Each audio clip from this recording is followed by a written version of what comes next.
এই সময়টা এত সুন্দর কাজের অবস্থা আমার, তো আমার ওই সপ্তাহে দুটো ছুটি হবেই হবে, বৃহস্পতি আর শুক্রবার।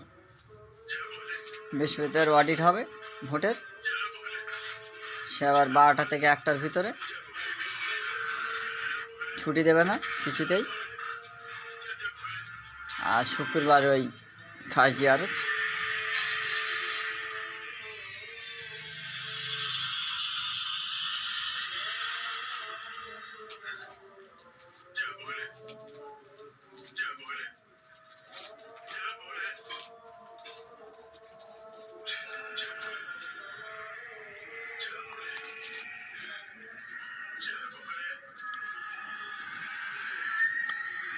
শুক্রবারে গেলে কী হবে, কোনো পাবে না।